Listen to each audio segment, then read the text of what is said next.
হইচইয়ের সঙ্গে অনেকগুলো কাজ হয়েছে এবং সেগুলো স্পেশালি আমি যদি কয়েকটা প্রোডাকশনের নাম বলি, খুবই জনপ্রিয় এবং সেই প্রোডাকশনের দুটো প্রথম যে কাজ ছিল আমার তাকদির এবং কারাগার, শৌকি ও ডিরেক্টর ছিল, বা ওই কাজ করতে করতেই বা তারও আগে থেকে তানিমের সঙ্গে আমার সম্পর্ক। এবং হয় কি যে একটা ইন্ডাস্ট্রিতে বিভিন্ন ধরনের কাজ হয়, সেটা ওটিটিতে হোক, টেলিভিশনে হোক, বা ইউটিউবে হোক, অথবা ফিল্মে হোক, অনেক ধরনের কাজ হয়।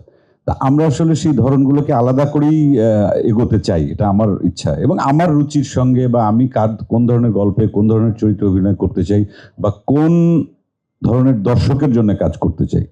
সবাই তো আলাদা আলাদা দর্শকের সাথেই থাকতে চায় আসলে, এবং সবচেয়ে বেশি দর্শককে কানেক্ট করতে চায় নিজেদের কাজ দিয়ে।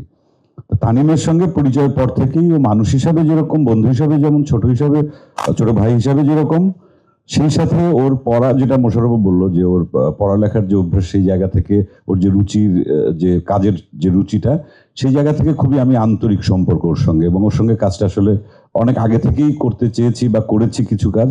তার মধ্যে উৎসবটা তো দেখলেন খুবই দর্শক জনপ্রিয়তা পেল। তা সে তখনই আমাকে বলেছিল যে ভাই, পরের ঈদে কিন্তু আবার একটা কাজ করতে হবে। ওকে, ডান। কারণ আরেকটা হচ্ছে আমাদের যে টিমটা, একটা হুমায়ুন স্যারের গল্প বা সেই ছোট গল্প থেকে এই সিনেমার তৈরি হচ্ছে, সেটা যেমন একটা আকর্ষণের ব্যাপার আছে দর্শকের কাছে। যারা হুমায়ুন আহমেদের যারা ভক্ত পাঠক যারা আছেন, তারা তো অনেক গল্পেই, হুমায়ুন আহমেদের অনেক গল্পকেই তারা সিনেমার পর্দায় দেখতে চান। এটা একটা বড় সুযোগ।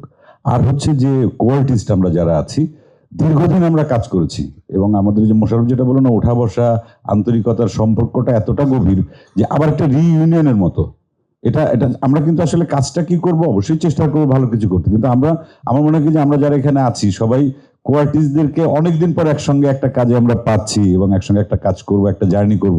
সেই জার্নিটা ট্রেনে হবে, ট্রেনের গন্তব্যটা কোথায় হবে, কিভাবে হবে, দর্শককে কতটুকু মানে জার্নি পর্যন্ত আমরা একদম আমাদের সঙ্গে আষ্টে পৃষ্ঠে একদম ধরে রাখতে পারবো, সেই আশাটা করছি যে ভালো কিছুই হবে।